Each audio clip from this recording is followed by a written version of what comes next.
Cuando el frío puede matar a un niño en menos de una hora, una madre viuda tiene dos opciones: rogar a los hombres que la desprecian o construir con sus propias manos lo que ellos jamás creerían posible. Altanzarnay Ganzorik eligió lo segundo. Y en el invierno de 1892, cuando la temperatura en Montana cayó a 40 grados bajo cero y los rancheros más orgullosos golpeaban su puerta suplicando refugio, descubrieron que esa mujer mongola, a quien llamaban la Loca del Valle, había logrado algo que desafiaba toda lógica: una casa sin fuego visible, pero más caliente que cualquier hogar en 100 millas a la redonda. Dentro, su hijo de 5 años jugaba descalzo sobre el piso de tierra, mientras afuera los hombres morían congelados junto a sus estufas apagadas. Antes de seguir con esta historia, déjame pedirte algo de corazón. Yo soy solo un narrador que intenta poner comida en la mesa de mi familia, contando estas historias que necesitan ser escuchadas. Si este inicio te atrapó, si quieres saber cómo una madre viuda sobrevivió construyendo algo que nadie creía posible, ayúdame con 3 cosas muy sencillas. Primero, dale me gusta a este video. Es gratis y me ayuda muchísimo a que más personas conozcan estas historias. Segundo, suscríbete al canal. Con tu suscripción, YouTube me ayuda a seguir creando contenido y yo puedo seguir alimentando a mi familia, haciendo lo que amo. Tercero, déjame un comentario diciéndome: ¿tú habrías dejado a tu hijo con extraños para ir a buscar esa leña? ¿O habrías hecho algo diferente? Y de paso, cuéntame de qué país o ciudad me estás viendo. ¿Eres de México, Argentina, España? Escríbelo abajo. Tu apoyo hace la diferencia entre que yo pueda seguir contando estas historias o tenga que buscar otro trabajo. Gracias de corazón. Ahora sí, volvamos con Altán y esa decisión imposible que tuvo que tomar. Lo que nadie sabía es que esas paredes de 1 metro de espesor no solo guardaban calor, guardaban un secreto ancestral que Altán había traído desde las estepas de Mongolia. Un conocimiento que su difunto esposo nunca llegó a comprender del todo, antes de morir exhausto cavando tierra helada el invierno anterior.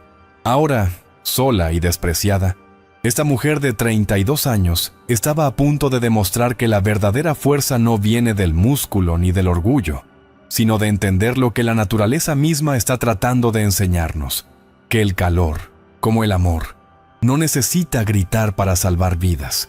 Solo necesita saber esperar en silencio dentro de las paredes correctas.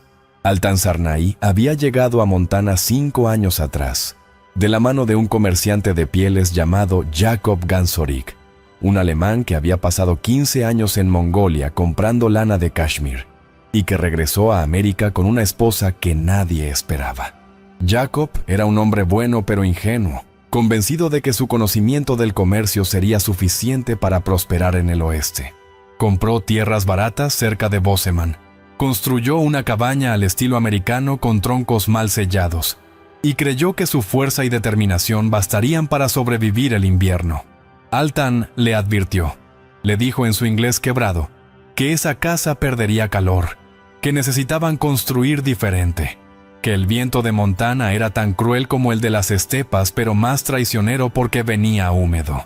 Jacob sonrió, besó su frente y le dijo que confiara en él. Esa confianza lo mató en febrero de 1891, cuando su cuerpo fue encontrado a 20 metros de la puerta, congelado en posición fetal, después de haber salido a buscar más leña en medio de una tormenta. Desde entonces, Altán vivía en un limbo social que era peor que la pobreza. Los comerciantes del pueblo le vendían provisiones a precios inflados, sabiendo que no tenía a dónde más ir.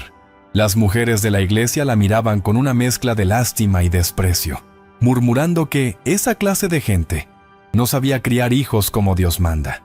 El pastor intentó llevarse a Temujin una vez, argumentando que un orfanato en Helena sería mejor que vivir con una madre pagana que ni siquiera hablaba bien el idioma. Altán lo echó de su propiedad con un rastrillo en las manos y una mirada que el religioso describió después como demoníaca. Pero en la soledad de su cabaña fría, cuando Temujin dormía envuelto en todas las mantas que tenían, Altán lloraba en silencio, mordiéndose los nudillos para no hacer ruido, sabiendo que el pastor tenía razón en una cosa: si no cambiaba algo radicalmente, Su hijo no vería el próximo verano. Fue entonces cuando tomó la decisión. Vendería las 3 vacas que le quedaban, cambiaría las herramientas de Jacob por cal y arcilla, y construiría lo que su abuelo le había enseñado cuando era niña en las afueras de Ulaanbaatar, un ger permanente con ondol, el sistema de calefacción subterráneo que había mantenido vivas a generaciones de mongoles, cuando el termómetro marcaba temperaturas que hacían estallar los árboles. No le importaba lo que pensaran los americanos. No le importaba si la llamaban bruja o loca, o cualquier otro insulto que su orgullo ranchero pudiera inventar. Lo único que importaba era que cuando llegara el próximo invierno, cuando el viento aullara como lobos hambrientos, y la nieve cubriera las ventanas hasta hacerlas desaparecer, su hijo estaría caliente, y ella estaría viva para protegerlo. La primera señal de que algo había cambiado llegó una mañana de finales de octubre, cuando Altán regresó del pueblo con un carromato prestado cargado hasta el tope con sacos de lana sin procesar. No lana limpia y cardada como la que se vendía para hacer colchones, sino lana sucia, grasosa, llena de estiércol y ramitas, la que los rancheros desechaban o quemaban porque no valía el esfuerzo de limpiarla. Altán había ofrecido comprarla a precio de basura, y los hombres se rieron tanto que casi le regalan los sacos solo por el entretenimiento de ver qué demonios planeaba hacer con esa porquería. Cuando Thomas Hicks vio pasar el carromato frente a su rancho, detuvo su caballo y gritó: «Gansorig, ¿vas a hacer almohadas para las ratas?». Altán no respondió. Simplemente siguió conduciendo, con Temujin sentado a su lado aferrándose al asiento de madera, sus pequeñas manos blancas del esfuerzo de mantenerse firme sobre el camino lleno de baches. Lo que sucedió esa tarde fue el verdadero punto de quiebre. Mientras descargaba los sacos, Hicks llegó a caballo acompañado de 2 de sus vaqueros, hombres jóvenes y aburridos, que buscaban cualquier excusa para molestar a la viuda extranjera. «Señora Gansorig», dijo Hicks con esa cortesía falsa que usan los hombres poderosos antes de clavarle el cuchillo. «He estado pensando en su situación. Una mujer sola, un niño pequeño, el invierno cerca. No es seguro. Mi esposa y yo hemos hablado, y estamos dispuestos a hacerle una oferta generosa por estas tierras. $500. Es más de lo que valen, considerando que la casa está medio destruida». Altán dejó caer el saco que estaba cargando, y el golpe sordo hizo que uno de los caballos relinchara nervioso. Se limpió las manos en su túnica y miró a Hicks directo a los ojos, algo que ninguna mujer decente del condado se atrevería a hacer. «No vendo», dijo en su inglés tosco pero firme. Hicks parpadeó, sorprendido de que ella ni siquiera considerara la oferta. «Señora, sea razonable. ¿Qué va a hacer cuando llegue la nieve? Piensa que puede sobrevivir otro invierno como el pasado». Su esposo era un hombre fuerte y mire lo que le pasó. La mención de Jacob fue como echar sal en una herida abierta. Altán sintió como la rabia subía desde su estómago hasta su garganta. Una rabia tan vieja como las montañas que rodeaban el valle. Una rabia que había estado guardando desde el día en que encontró el cuerpo congelado de su marido. Y los vecinos vinieron al funeral solo para murmurar que era predecible que un extranjero muriera así. «Mi esposo murió porque construyó casa americana», dijo Altán, y su voz, aunque baja, tenía un filo que hizo que los vaqueros intercambiaran miradas incómodas. «Yo construyo casa mongola, no morimos». Hicks se rió, pero era una risa incómoda, defensiva. «¿Casa mongola? ¿Qué diablos es eso? Señora, con todo respeto, usted no sabe nada de construcción. Esto no es Asia. Aquí el invierno es diferente». Altán dio un paso hacia él, y algo en su postura hizo que el caballo de Hicks retrocediera. «Invierno de Mongolia, menos 50 grados. Invierno aquí, menos 40. Yo sé frío. Ustedes no saben nada». Y sin esperar respuesta, sin siquiera mirar si se iban o se quedaban, tomó otro saco de lana y lo arrastró hacia los cimientos de su nueva casa. Hicks se quedó ahí sentado en su caballo durante casi 1 minuto completo, con la mandíbula apretada y el orgullo herido, antes de espolear al animal y marcharse con sus hombres. Pero mientras se alejaban, el ranchero volteó una última vez y vio algo que lo inquietó más de lo que quiso admitir. La mujer y su hijo trabajando juntos. ella cavando y él mezclando arcilla con sus manitas, completamente ajenos al mundo que los rodeaba, como si ya hubieran decidido que el resto de la humanidad no existía. Las semanas que siguieron fueron una carrera contra el reloj y contra la naturaleza misma. Altán trabajaba desde antes del amanecer hasta que sus manos ya no podían sostener las herramientas, y aún así seguía, guiándose por la luz de una lámpara de aceite que parpadeaba con cada ráfaga de viento. Primero cavó las zanjas, 2 líneas paralelas que corrían desde un punto a 6 metros de distancia de la casa hasta el interior de los cimientos, lo suficientemente profundas para quedar por debajo de la línea de congelamiento. Temujin la ayudaba sacando piedras con sus manos pequeñas, y cuando se cansaba, Altán lo sentaba en un tronco con un pedazo de pan duro y le cantaba canciones en mongol, canciones sobre guerreros que cruzaban desiertos interminables y madres que protegían a sus hijos de los espíritus del invierno. El niño no entendía todas las palabras, pero entendía el tono, y eso lo mantenía quieto y obediente mientras ella seguía cavando. La construcción de los tubos de arcilla fue donde el verdadero genio de Altán comenzó a manifestarse. No tenía acceso a las tuberías de cerámica que se usaban en Mongolia, así que tuvo que improvisar. Consiguió moldes de madera de un carpintero en Boseman a cambio de 2 de sus gallinas ponedoras, y con esos moldes comenzó a formar tubos de arcilla cruda mezclada con paja picada y estiércol de caballo seco. Cada tubo medía aproximadamente medio metro de largo y tenía el grosor de un brazo humano. Los dejaba secar al sol durante 3 días, volteándolos cada mañana para evitar que se agrietaran de manera desigual. Cuando el carpintero vino a ver qué estaba haciendo con sus moldes, se quedó mirando la hilera de tubos alineados como si fueran soldados de terracota y negó con la cabeza. «Señora Gansorik, no sé qué está construyendo, pero esos tubos no van a resistir ni el primer invierno. La arcilla se rompe con el frío». Altán sonrió por primera vez en semanas, una sonrisa pequeña pero llena de un conocimiento que el carpintero jamás podría comprender. Arcilla no está afuera, está adentro de pared, siempre caliente. Noviembre llegó con las primeras nevadas ligeras, esas que derriten al mediodía pero que dejan el suelo fangoso y difícil de trabajar. Altán aceleró el ritmo hasta el punto del agotamiento. Ahora estaba en la fase más crítica: instalar los tubos dentro de las zanjas y sellar cada unión con una mezcla de cal, arena y pelo de caballo que había recolectado del establo abandonado de su difunto esposo.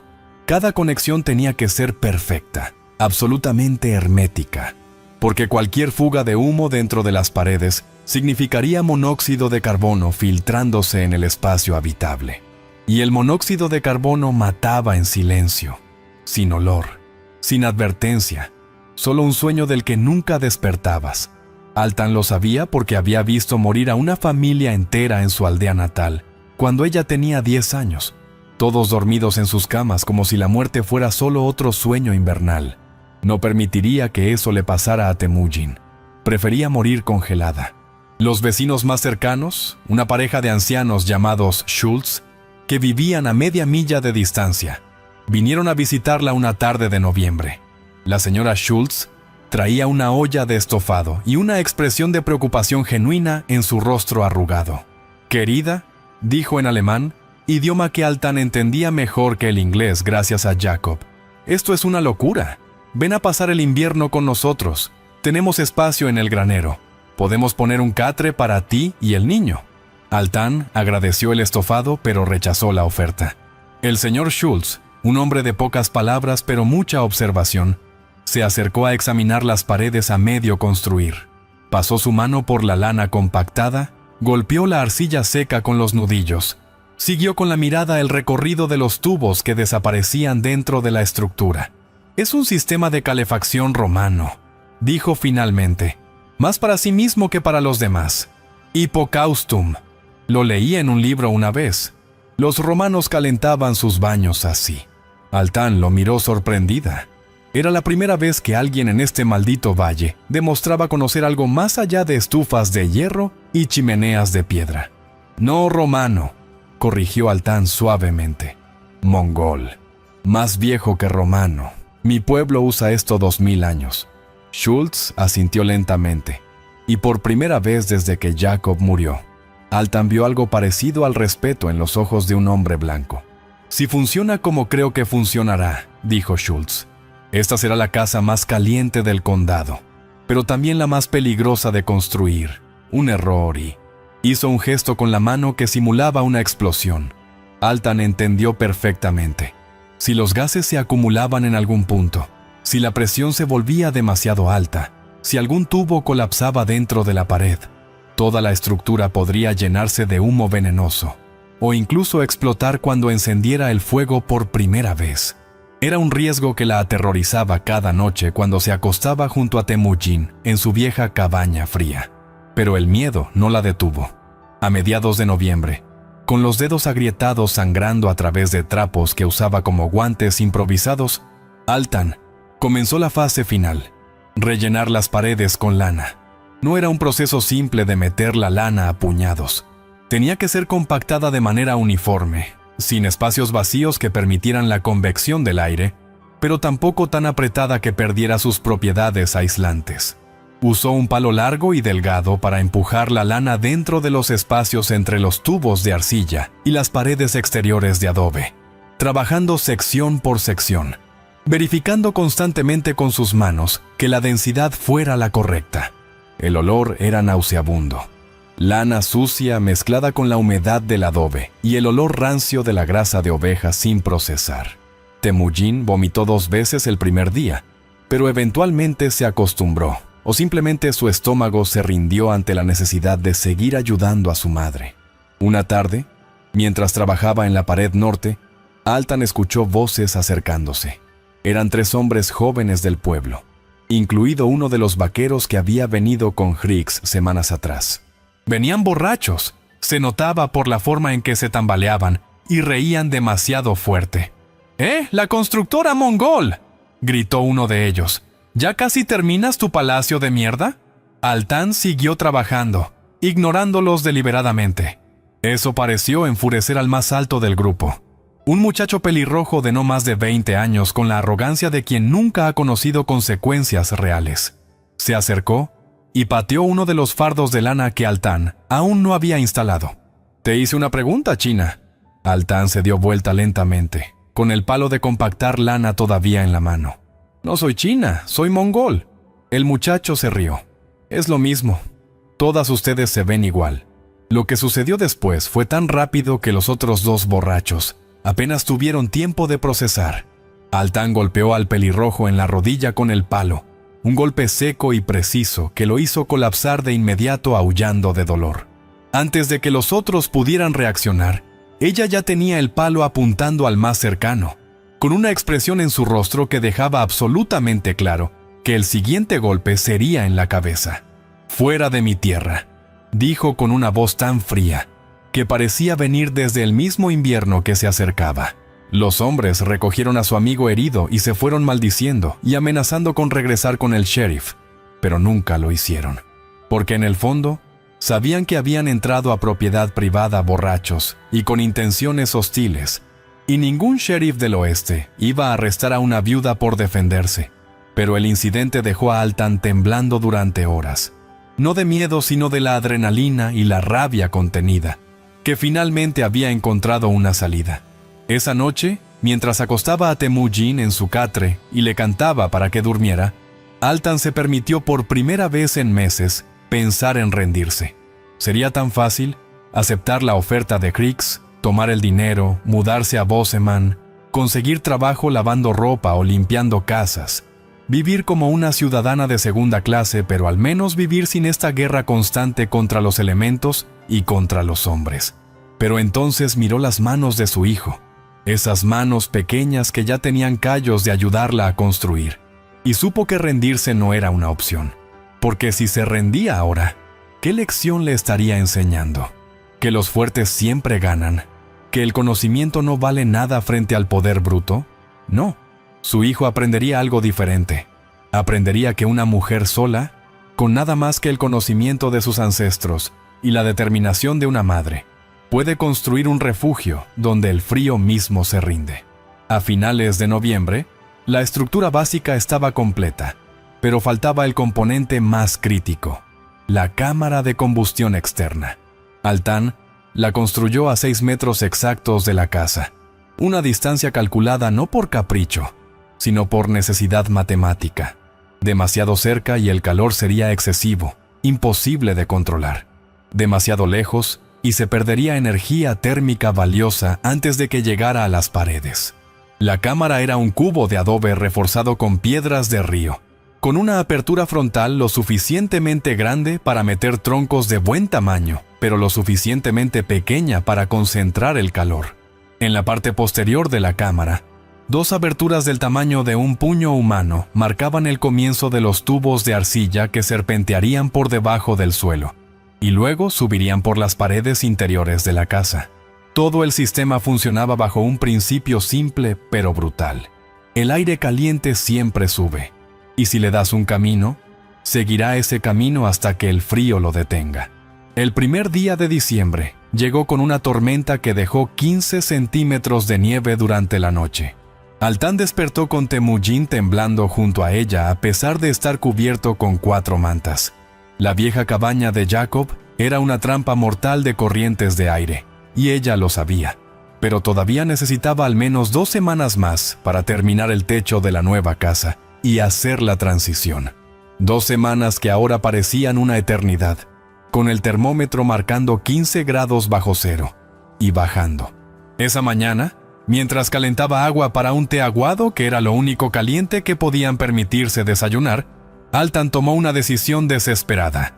Trabajaría durante la noche, dormiría solo 4 horas, de medianoche a 4 de la mañana, y el resto del tiempo estaría construyendo bajo la luz de lámparas de aceite y la luna cuando ésta decidiera aparecer entre las nubes. Los Schultz se enteraron de su plan, y el viejo alemán vino personalmente a tratar de disuadirla. Altán Sarnay, esto es suicidio. Nadie puede trabajar así sin descanso, especialmente con este frío. Te vas a enfermar o vas a cometer un error fatal en la construcción. Pero Altán ya no escuchaba consejos, por bien intencionados que fueran. Podía sentir el invierno cerrándose sobre ella como una mandíbula.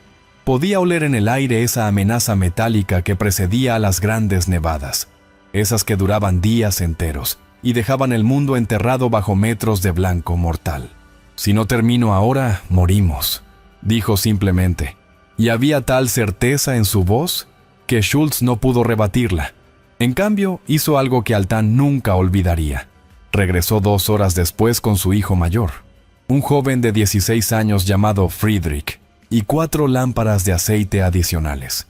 No podemos ayudarte a construir porque no entendemos lo que estás haciendo, dijo Schultz, pero podemos darte luz para que veas lo que haces. Durante 5 días y 5 noches, Altán trabajó en un estado que estaba más allá del agotamiento físico, en esa zona donde el cuerpo se mueve por pura voluntad, porque los músculos ya no responden a comandos racionales. Instaló las vigas del techo, gruesos troncos de pino que Schultz y su hijo arrastraron desde el bosque cercano.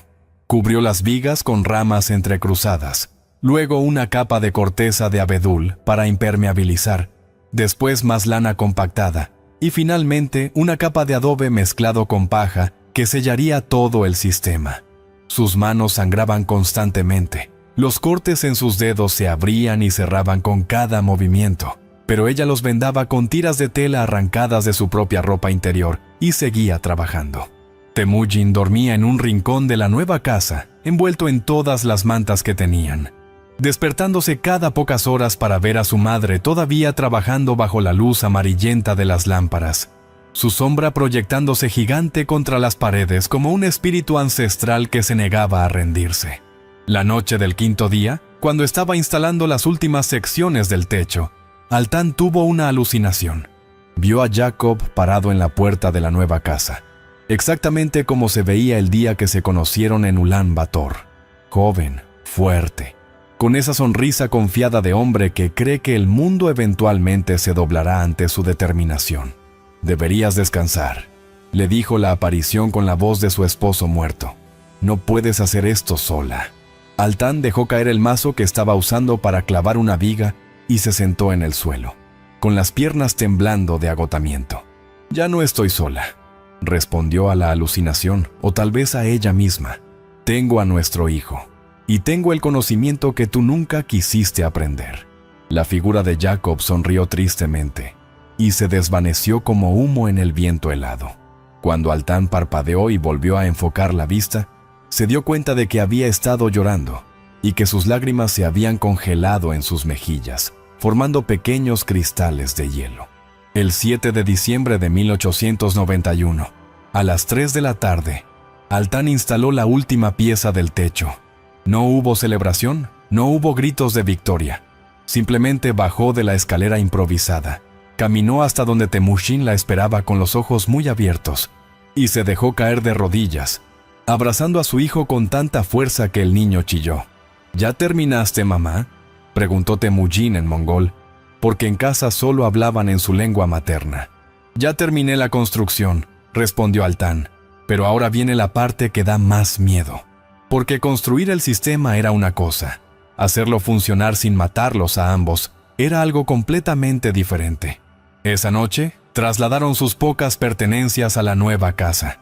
2 mantas, una olla de hierro, 3 platos de estaño, la ropa que les quedaba y el pequeño altar budista que Altán había traído desde Mongolia, con la fotografía borrosa de sus padres muertos hacía ya tantos años que a veces le costaba recordar sus rostros.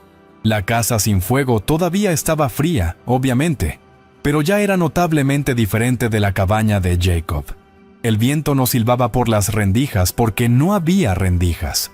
El suelo no estaba helado porque había medio metro de adobe y lana entre la tierra congelada y el interior. Incluso sin calefacción, la temperatura dentro era al menos 10 grados más alta que afuera, simplemente por el aislamiento masivo. Temujin se acurrucó en su rincón esa primera noche y por primera vez en semanas durmió sin temblar. Altán, sin embargo, no pudo dormir. Se quedó sentada mirando la cámara de combustión vacía a través de la pequeña ventana que había dejado en la pared oeste, sabiendo que mañana tendría que encender el primer fuego. Y si había cometido algún error, si alguna junta estaba mal sellada, si algún tubo tenía una grieta que no había detectado, lo sabría de la peor manera posible. Al amanecer del 8 de diciembre, con el termómetro marcando 25 grados bajo cero, Altán preparó el primer fuego. No fue un proceso impulsivo. Primero verificó cada una de las aberturas de ventilación que había instalado en las paredes, pequeñas rendijas cubiertas con malla de alambre que permitirían que el aire fresco entrara y el aire viciado saliera sin perder demasiado calor. Luego caminó alrededor de toda la casa por fuera, inspeccionando cada centímetro de las paredes exteriores, buscando grietas o señales de humedad que pudieran indicar una fuga interna. Finalmente, le explicó a Temujin que debía quedarse cerca de la puerta, y que si mamá le decía que corriera afuera, debía hacerlo inmediatamente sin preguntar por qué. El niño asintió con esa seriedad solemne que tienen los hijos de madres viudas. Esos niños que aprenden demasiado joven que el mundo no perdona los errores. Con manos temblorosas que no tenían nada que ver con el frío, Altán colocó astillas secas en la cámara de combustión, luego ramas pequeñas, luego 3 troncos de pino cortados al tamaño exacto que había calculado. Usó un pedernal y acero para crear chispas, y cuando las astillas finalmente se encendieron, el pequeño fuego pareció tan frágil, tan inadecuado para la tarea imposible que se le pedía: calentar una casa entera sin estar dentro de ella. Durante los primeros 10 minutos no pasó nada. El fuego ardía, el humo salía por la chimenea de la cámara externa, pero dentro de la casa la temperatura no cambiaba. Altán comenzó a sentir ese pánico frío que viene cuando te das cuenta de que tal vez, después de todo, has fracasado. Pero entonces, después de 15 minutos, puso su mano contra la pared norte y sintió algo. Un calor tenue, casi imperceptible, pero definitivamente allí. El sistema estaba funcionando. Pasaron 3 horas antes de que el calor fuera lo suficientemente evidente como para que Temujin lo notara. El niño estaba sentado en el suelo de tierra apisonada, jugando con unas piedras pintadas que Altán le había hecho, cuando de repente se quedó quieto y levantó la cabeza como un animal que detecta un cambio en el viento. «Mamá», dijo con voz de asombro, «las paredes están tibias». Altan se acercó y colocó ambas palmas contra el adobe interior. El calor era suave, constante, como el calor que emana de un ser vivo. No era el calor agresivo y peligroso de una estufa de hierro que podía quemar la piel de un niño descuidado. Era algo más antiguo, más sabio. El calor de la tierra misma devuelto después de haberlo guardado durante horas en sus entrañas de arcilla y piedra. Temujin se quitó su chaqueta pesada, luego su suéter, hasta quedar solo con su camisa delgada, y se rió. Era la primera vez que Altan lo oía reír desde que Jacob había muerto. Pero esa noche, cuando Altan revisó la cámara de combustión para añadir más leña, encontró algo que la llenó de un terror frío y antiguo. En la base de la cámara, parcialmente oculto entre las cenizas, había un objeto que definitivamente no había puesto ella allí. Un pequeño muñeco hecho de ramitas atadas con pelo humano, con algo que parecía sangre seca marcando una X sobre lo que sería su pecho. Altan lo reconoció inmediatamente. Era un Bilgelge, una maldición chamánica de su tierra natal, específicamente diseñada para traer desgracia a una casa nueva. Alguien que conocía las tradiciones mongolas había entrado a su propiedad y había plantado esto deliberadamente. Su mente corrió por las posibilidades. ¿Había otros mongoles en Montana de los que no sabía? ¿Alguien del pasado de Jacob que guardaba rencor? ¿O tal vez algún comerciante viajero que había aprendido lo suficiente de las costumbres orientales para usar esto como intimidación? Con manos temblorosas, Altan sacó el muñeco de la ceniza caliente y lo examinó bajo la luz de su lámpara. El pelo era castaño claro, definitivamente no asiático, europeo. Y la forma en que las ramitas estaban atadas mostraba conocimiento superficial pero real de la práctica. Quien hizo esto había visto una maldición mongola antes, pero no la entendía completamente, porque había cometido varios errores en la construcción que anulaban su efectividad espiritual. Aún así, el mensaje era claro. Alguien quería que ella supiera que sabían lo suficiente de su cultura para atacarla en sus propios términos. No era solo racismo casual de frontera. Esto era algo más personal, más dirigido. Altan envolvió el muñeco en un trapo y lo escondió en el fondo de su baúl de pertenencias. No le diría nada a Temujin. El niño ya había visto suficiente oscuridad en sus 5 años de vida. Esa misma noche, incapaz de dormir por la preocupación, Altan comenzó a revisar sistemáticamente la casa buscando otros signos de sabotaje. Fue durante esta búsqueda obsesiva que encontró algo que cambiaría su comprensión de todo. Debajo de una tabla suelta del piso, cerca de donde habían estado los cimientos de la vieja cabaña de Jacob, había un pequeño diario envuelto en tela encerada. Lo abrió con manos temblorosas y reconoció inmediatamente la letra apretada y meticulosa de su difunto esposo. Las primeras páginas eran anotaciones aburridas sobre precios de lana y distancias a diferentes pueblos, pero hacia la mitad del diario, el tono cambiaba dramáticamente. 15 de enero de 1891. Leyó Altan bajo la luz parpadeante de su lámpara. Crix vino de nuevo hoy. Subió su oferta a $800. Le dije que no. Se puso furioso. Me dijo que gente como nosotros no tiene futuro aquí, que sería mejor para todos si simplemente nos fuéramos. Cuando le pregunté qué quería decir con gente como nosotros, se rió y dijo, amantes de mongolesas. Casi lo golpeó. Altan siguió leyendo, página tras página, y la imagen que emergía era de un hostigamiento sistemático que Jacob nunca le había mencionado. Cercas cortadas, pozos contaminados con carcasas de animales, herramientas que desaparecían misteriosamente. Y a través de todo esto, la figura constante de Thomas Ricks, nunca participando directamente pero siempre presente, siempre presionando, siempre ofreciendo comprar la tierra por el bien de todos. La última entrada del diario era del 10 de febrero de 1891, el día antes de que Jacob muriera. Tengo que cortar más leña. La estufa consume demasiado. Altan tenía razón sobre la casa, debí escucharla. Si no regreso de esta tormenta, que ella sepa que su manera siempre fue la correcta. Altan cerró el diario y se permitió llorar por primera vez desde el funeral. No solo por la muerte de su esposo, sino por el orgullo terco que lo había matado. y por las palabras de validación que llegaban demasiado tarde para cambiar nada. La mañana del 10 de diciembre amaneció con un silencio antinatural que cualquier habitante del oeste reconocería como la calma antes de una gran tormenta. El cielo tenía ese color gris plomizo que prometía nieve medida no en centímetros, sino en metros, y el aire estaba tan quieto que Altán podía escuchar su propia respiración amplificada en el silencio. Salió a revisar la cámara de combustión y vio algo que hizo que su corazón se detuviera. La reserva de leña que había estado acumulando cuidadosamente durante semanas, suficiente para 2 meses si la racionaba bien, había sido reducida a la mitad. Alguien había entrado durante la noche y había robado al menos 3 semanas de combustible. No lo habían quemado ni destruido, simplemente se lo habían llevado, dejando pisadas en la primera nieve que deliberadamente conducían hacia el rancho de Creeks, antes de desaparecer en terreno rocoso donde las huellas ya no se marcaban.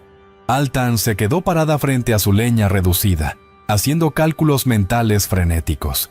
Con lo que quedaba, podría mantener el fuego encendido durante 5 semanas, tal vez 6 si lo alimentaba mínimamente. Pero ya era diciembre, y el verdadero invierno ni siquiera había comenzado. Los meses más brutales eran enero y febrero, cuando las temperaturas podían caer a 40 o 50 bajo cero, y mantenerse ahí durante semanas enteras. Si racionaba demasiado el fuego, la casa nunca alcanzaría una temperatura habitable. Si lo alimentaba apropiadamente, se quedaría sin combustible a mediados de enero, justo cuando más lo necesitaría. Era una ecuación imposible con una sola variable que podía cambiar el resultado: conseguir más leña. Pero eso significaba ir al bosque, cortar árboles, secarlos lo suficiente para que ardieran bien. Todo mientras cuidaban a un niño de 5 años y mantenía funcionando su sistema de calefacción experimental. Mientras consideraba sus opciones, escuchó el sonido de caballos acercándose. Era Schultz con su hijo Friedrich y traían un trineo cargado con leña. «Vimos las huellas esta mañana», dijo el viejo alemán sin preámbulo. Sabíamos lo que significaban. Descargaron la leña junto a su reserva restante, y Altán hizo un cálculo rápido. Ahora tenía suficiente para 8 semanas, tal vez 9. Era mejor, pero todavía no era suficiente. Schultz debió ver la preocupación en su rostro porque agregó: «Esta es toda la leña extra que podemos dar sin poner en riesgo a nuestra propia familia. Lo siento». Altán asintió, entendiendo perfectamente. No podía pedirle a este hombre que sacrificara la seguridad de su propia familia por la de ella. Ya había sido increíblemente generoso al darle lo que pudo. «Hay otra opción», dijo Friedrich, el hijo, hablando por primera vez. «Podrías ir al aserradero de Boseman. Venden restos de madera a precio de basura. No es leña de calidad, pero arde». Pero ir a Boseman significaba un viaje de día completo en cada dirección, y dejar la casa y a Temujin solos durante 2 días en pleno invierno. ¿Qué pasaría si la tormenta llegaba mientras ella estaba fuera? ¿Qué pasaría si Temujin se asustaba y salía a buscarla y se perdía en la nieve? El niño tenía solo 5 años. Era responsable para su edad, pero era un niño al fin y al cabo.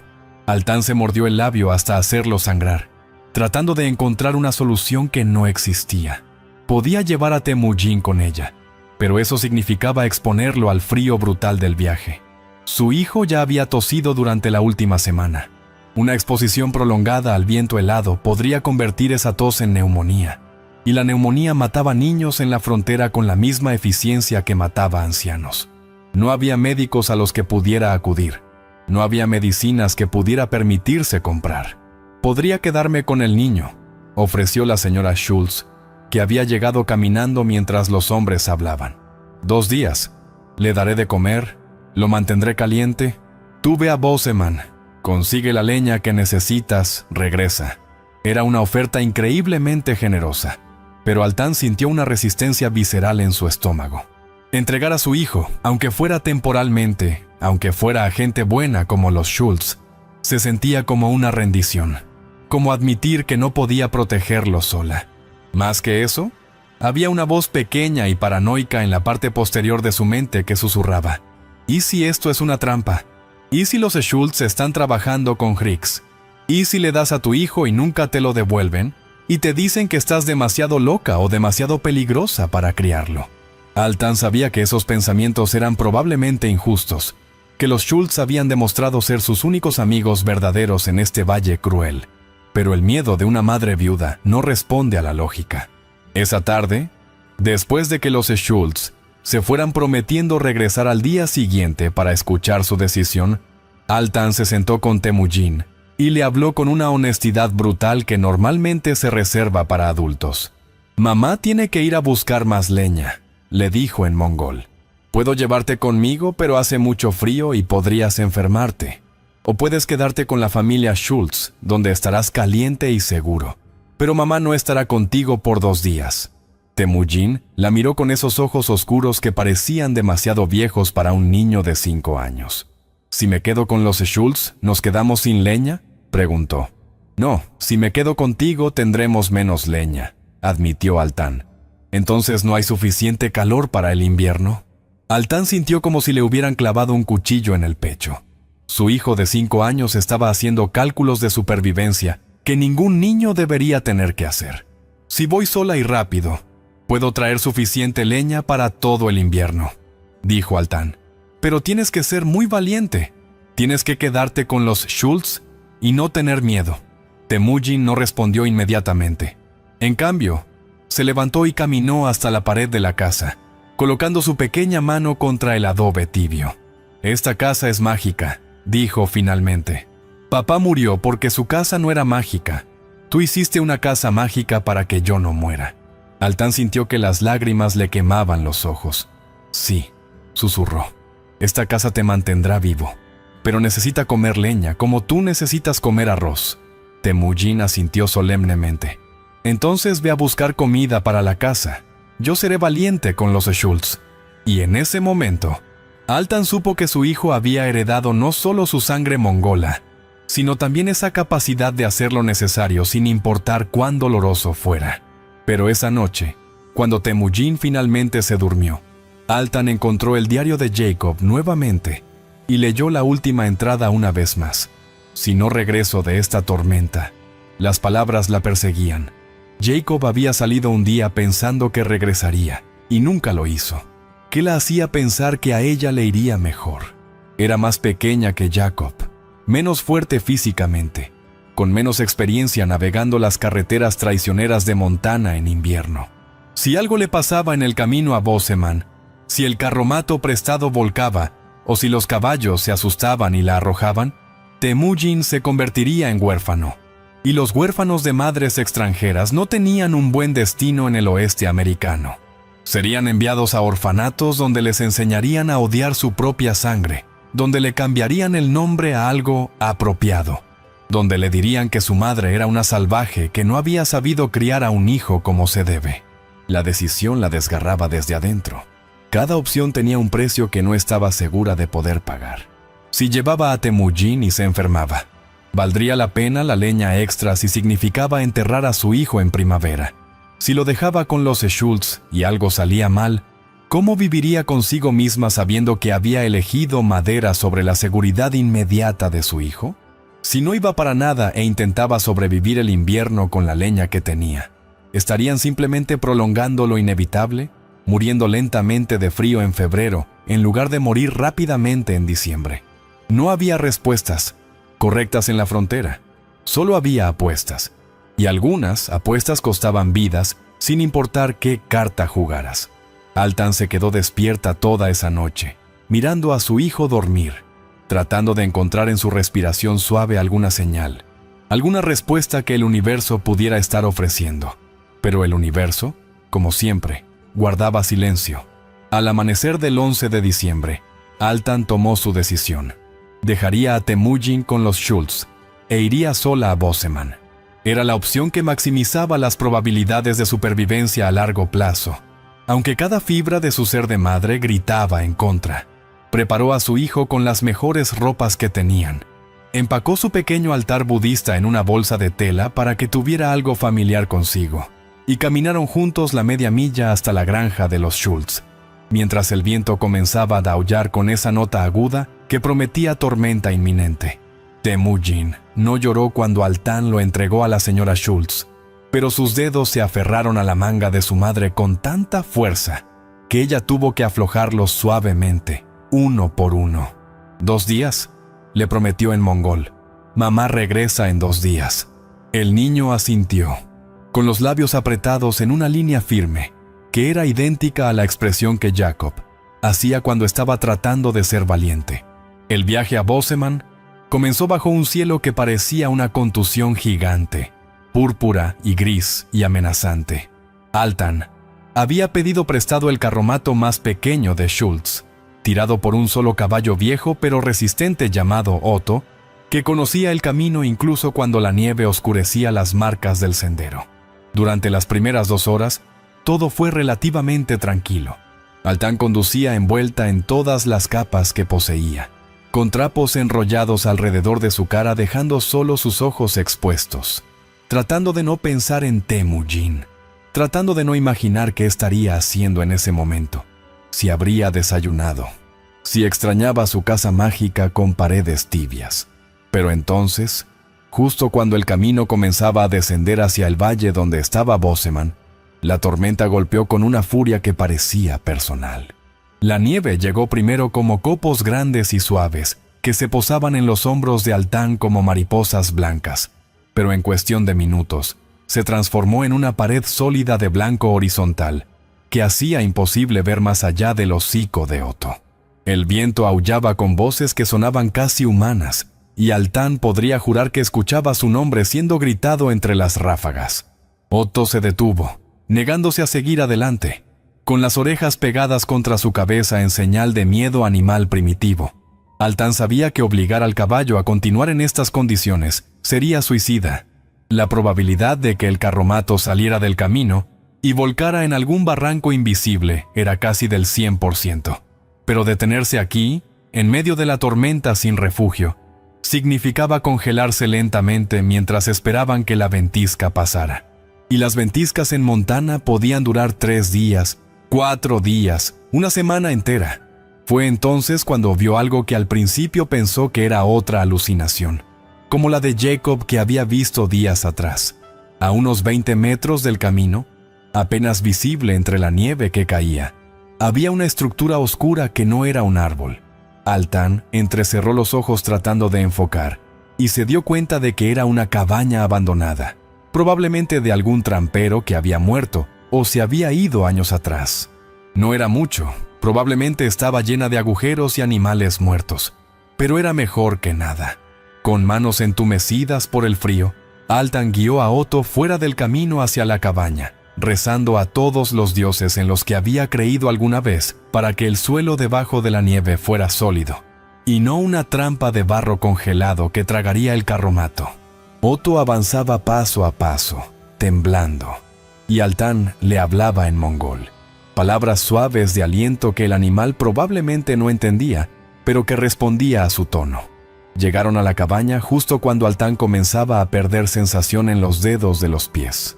La puerta estaba medio abierta, colgando de una bisagra rota, y el interior olía a humedad y muerte animal, pero estaba seco, relativamente protegido del viento, y había los restos de una vieja estufa de hierro en una esquina. Altan amarró a Otto en el lado protegido de la cabaña, le dio las 2 manzanas secas que había traído como provisiones de emergencia, y luego exploró el interior con manos temblorosas. Había huesos de algún animal pequeño esparcidos en una esquina, probablemente un coyote que había venido aquí a morir. Había telarañas tan gruesas que parecían cortinas. Y había, milagrosamente, casi un cuarto de cuerda de leña apilada contra la pared trasera, tan vieja y seca que probablemente ardería como yesca. El antiguo ocupante de esta cabaña había muerto sin usar su última reserva de combustible. Altan trabajó con una eficiencia nacida del puro terror de congelarse. Limpió la estufa de nidos de ratones y excrementos antiguos. Verificó que la chimenea no estuviera completamente bloqueada soplando por la abertura y sintiendo el aire moverse. Y luego construyó un fuego usando la técnica que su padre le había enseñado cuando tenía la edad de Temujin. Primero la estructura, luego el combustible, finalmente la chispa. El fuego se encendió a la primera.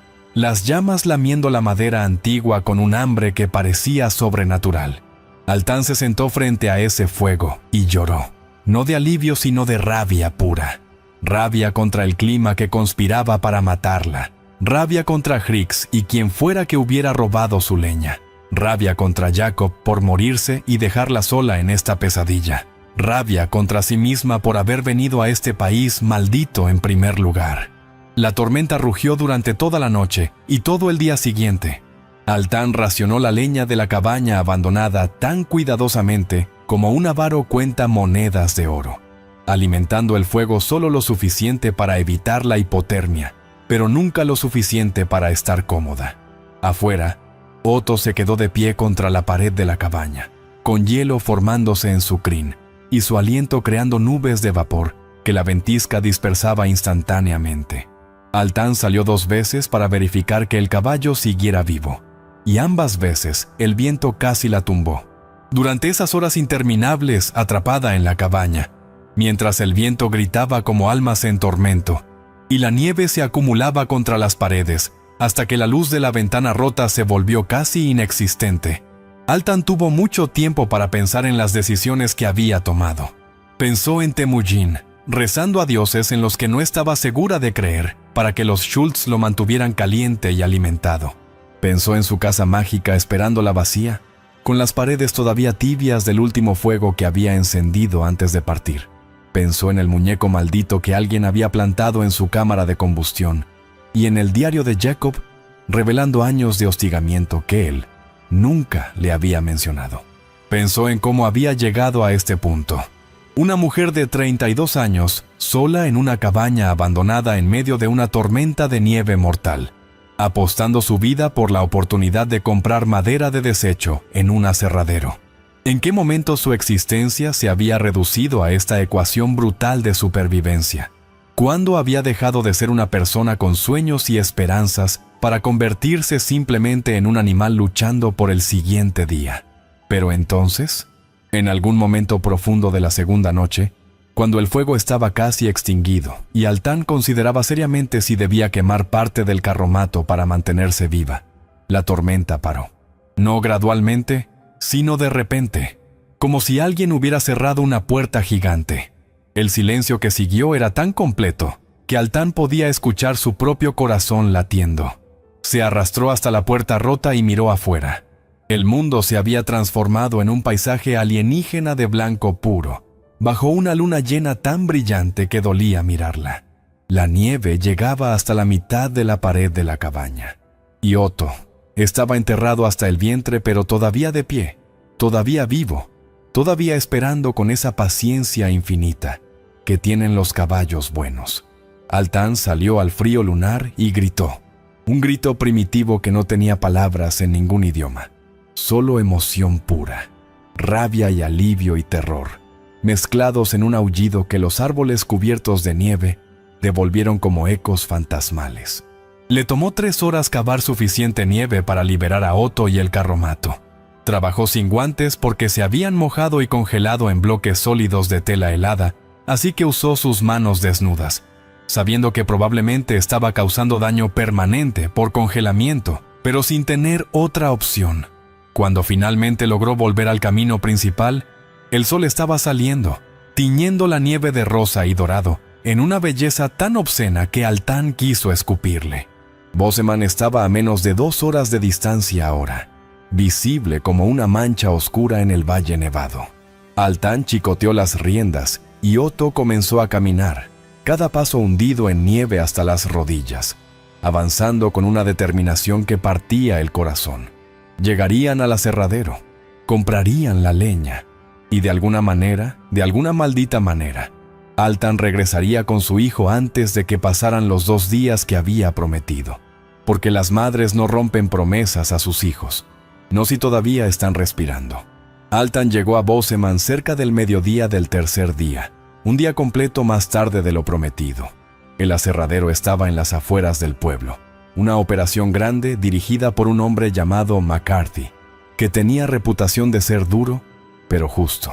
Cuando Altán entró a la oficina con sus manos vendadas en trapos ensangrentados y su rostro tan quemado por el viento que parecía cuero agrietado. McCarthy dejó caer el cigarro que estaba fumando. «Señora de Dios», dijo en inglés, «¿qué le pasó?» Altán no tenía tiempo para explicaciones. «Necesito comprar restos de madera, todo lo que pueda cargar. Tengo dinero». Sacó de su bolsillo interior el pequeño saco de monedas que representaba todo lo que le quedaba después de comprar los materiales para la casa. McCarthy lo pesó en su mano, calculando mentalmente. «Esto le comprará media tonelada de restos, quizás un poco más si le doy buen precio. Pero ¿cómo va a transportarlo? Ese carromato es demasiado pequeño». Altán ya había pensado en eso durante las horas interminables cavando nieve. «Haré 2 viajes», dijo simplemente. McCarthy la miró como si estuviera viendo a un fantasma o a una loca. Probablemente ambas cosas. «Señora, acaba de sobrevivir la peor tormenta del año. El camino está intransitable en varios puntos. Tardaría 4 días en hacer 2 viajes, tal vez más si viene otra ventisca». Altán se inclinó sobre su escritorio, y había algo en sus ojos que hizo que McCarthy retrocediera instintivamente. «Mi hijo espera. Prometí 2 días. Ya llevo 3. Haré 2 viajes o moriré intentándolo, pero usted me venderá esa madera ahora». Había tal certeza absoluta en su voz, que McCarthy supo que no estaba exagerando. Esta mujer pequeña y destrozada haría exactamente lo que decía o perecería en el intento.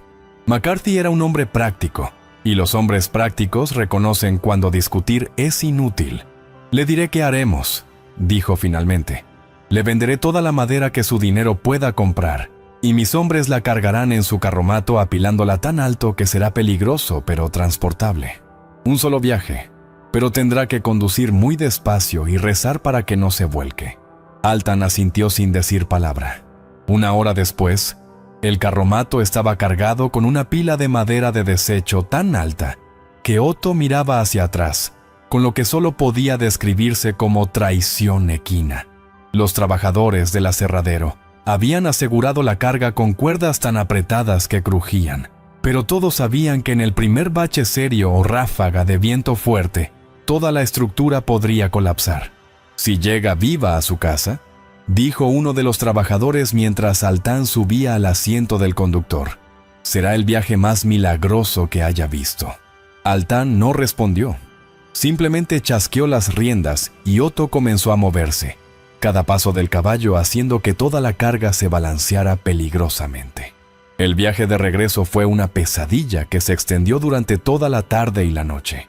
Altán conducía a la velocidad de un caracol, cada metro ganado con esfuerzo consciente, con Otto resoplando vapor por las fosas nasales y temblando por el esfuerzo de tirar peso triple de lo que debería.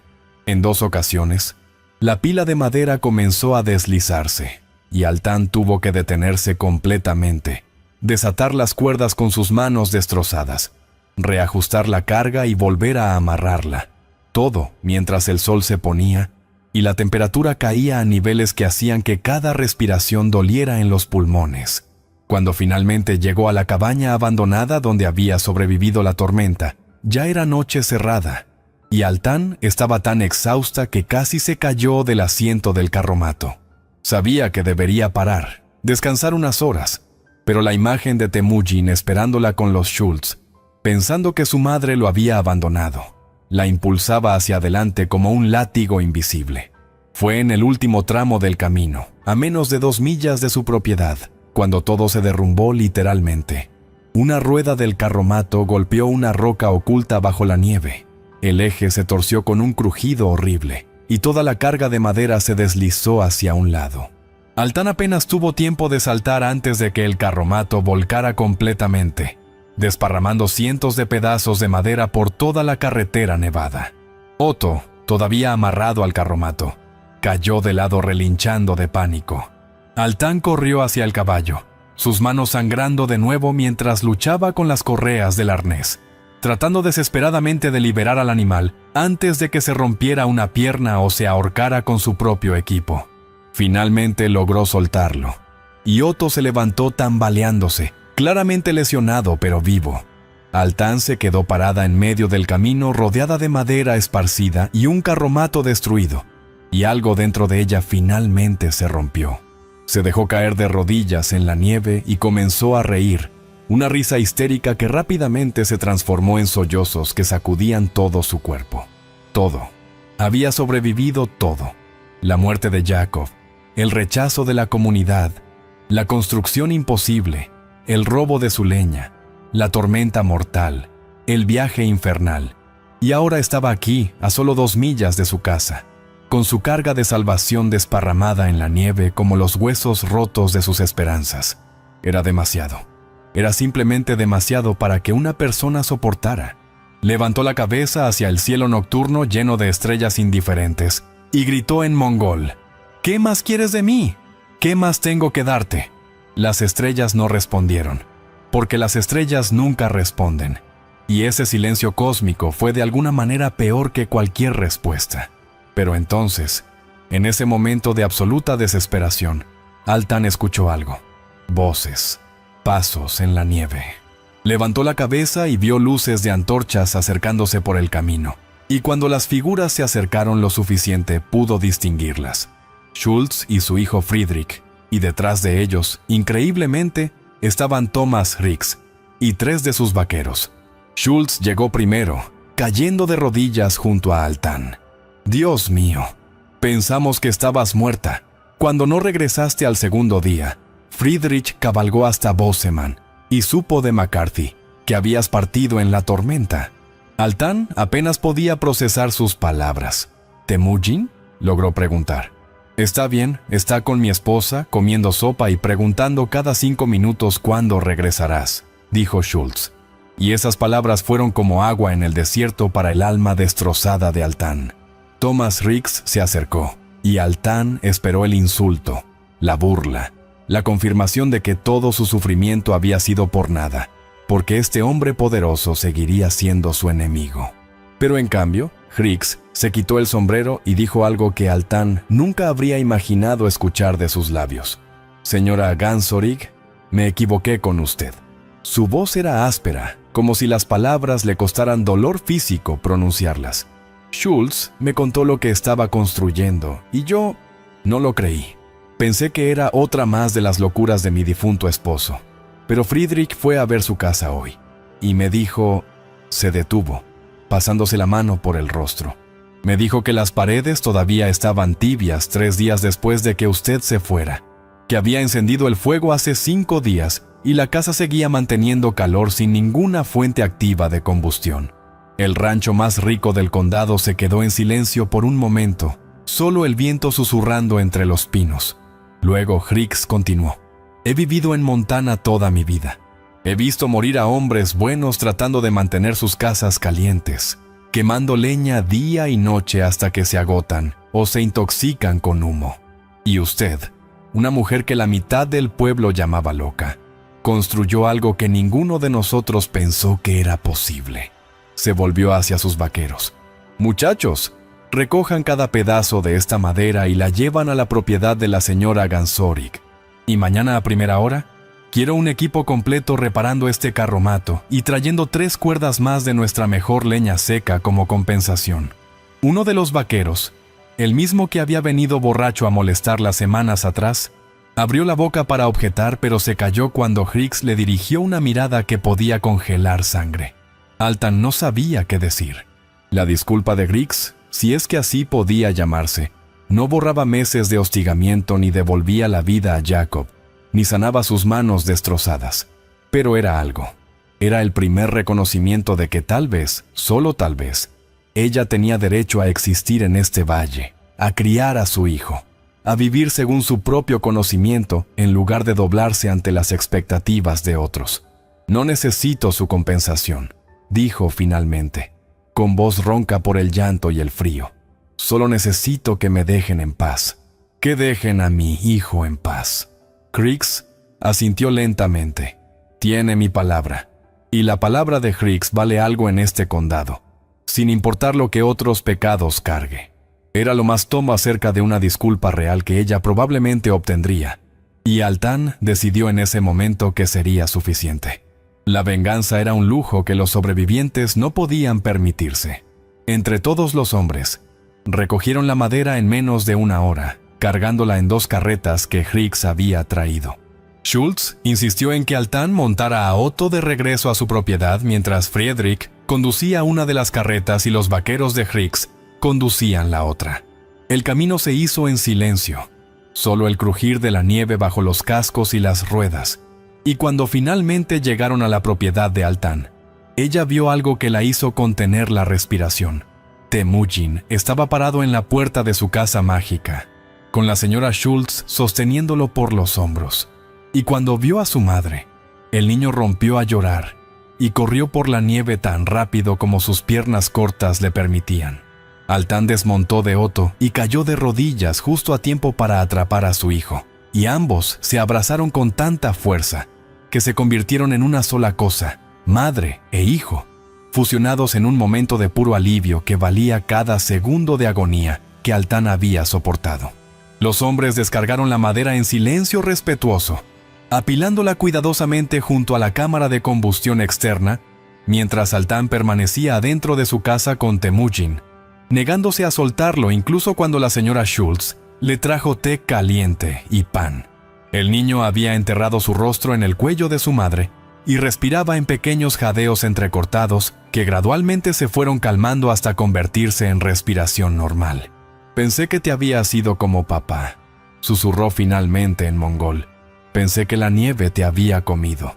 Altan le besó la frente, los párpados, las mejillas húmedas de lágrimas. «La nieve no puede comerme», le dijo con una firmeza que ella misma necesitaba escuchar. «Soy demasiado fuerte y demasiado terca, y nunca, nunca te dejaré solo». Era una promesa imposible, porque la muerte eventualmente viene por todos. Pero era la promesa que todas las madres hacen a sus hijos sabiendo que es una mentira necesaria. Cuando los hombres terminaron de descargar y se preparaban para irse, Higgs se acercó a la puerta y tocó suavemente. Altan salió, todavía con Temujin pegado a su lado como una lapa. El ranchero la miró durante un largo momento, y ella pudo ver algo trabajando detrás de sus ojos, algo que parecía vergüenza mezclada con admiración incómoda. «Señora Gansorig», dijo finalmente, «me gustaría contratar sus servicios como consultora». Altan parpadeó confundida. «No entiendo». Higgs señaló hacia su casa. «Ese sistema que construyó. Quiero que me enseñe a construir uno para mi rancho principal. Le pagaré bien y mis hombres trabajarán bajo sus órdenes. Pero necesito que mi familia esté tan caliente como la suya este invierno». Era una oferta extraordinaria, no solo por el dinero, sino por lo que representaba. El reconocimiento público de que una mujer mongola sabía algo que los hombres blancos del valle necesitaban aprender. Altan consideró la oferta durante solo un momento antes de negar con la cabeza. «No este invierno», dijo. «Este invierno me quedo con mi hijo y no salgo de mi casa a menos que sea absolutamente necesario. Pero en primavera, cuando el hielo se derrita, entonces hablaremos». Higgs asintió, claramente esperando esa respuesta. «En primavera, entonces. Y señora Gansorig, lamento lo de su esposo. Jacob era un buen hombre. Debería haberlo tratado mejor cuando estaba vivo». No mencionó el hostigamiento, el robo de leña, los años de hacer la vida de Jacob imposible. Pero el hecho de que admitiera siquiera ese pequeño fragmento de responsabilidad era más de lo que Altan había esperado obtener. Los hombres se fueron cabalgando en la noche, y el valle volvió a quedar en silencio excepto por el susurro del viento entre los pinos cubiertos de nieve. Esa noche, Altan encendió el fuego en la cámara de combustión con manos que finalmente habían dejado de temblar. Alimentó las llamas con la madera que había costado tanto conseguir, y se sentó con Temujin envuelto en mantas, mientras esperaban que el calor comenzara su viaje silencioso a través de los tubos de arcilla, por debajo del suelo, subiendo por las paredes como sangre tibia fluyendo por las venas de un cuerpo vivo. Cuando el niño finalmente se durmió, exhausto por el llanto y el alivio, Altan colocó su mano contra la pared y sintió ese calor familiar comenzando a crecer, suave y constante como un latido. Afuera, el termómetro marcaba 32 grados bajo cero. Adentro, la temperatura era lo suficientemente cálida como para que Temujin durmiera sin tiritar, sin miedo, sin la sombra de la muerte congelada acechando en cada esquina oscura. Altan se quedó despierta mucho después de que su hijo se durmiera, mirando las paredes que había construido con sus propias manos destrozadas, pensando en todo lo que esas paredes representaban. No eran solo adobe y lana y arcilla, eran la prueba de que el conocimiento ancestral podía sobrevivir océanos y montañas y prejuicios. Eran la prueba de que una madre desesperada podía hacer lo imposible cuando la alternativa era ver morir a su hijo. Eran la prueba de que a veces, solo a veces, la terquedad y la sabiduría combinadas pueden vencer al frío mismo. Y cuando la primavera finalmente llegara y el hielo se derritiera revelando la tierra oscura debajo, Altan sabía que enseñaría a otros lo que había aprendido, no por el dinero de Hryx, aunque ese dinero sería útil, sino porque Jacob había muerto sin ese conocimiento. ¿Y cuántos otros Jacobs morirían en futuros inviernos si alguien no les mostraba que había otra manera, una manera mejor, una manera que sus ancestros orgullosos nunca habían considerado porque venía de las manos de una mujer que ellos habían decidido que no valía la pena escuchar? Las paredes guardaban calor, sí, pero también guardaban la vida misma, y esa era la única magia que realmente importaba cuando el invierno aullaba afuera tratando de reclamar lo que creía que le pertenecía.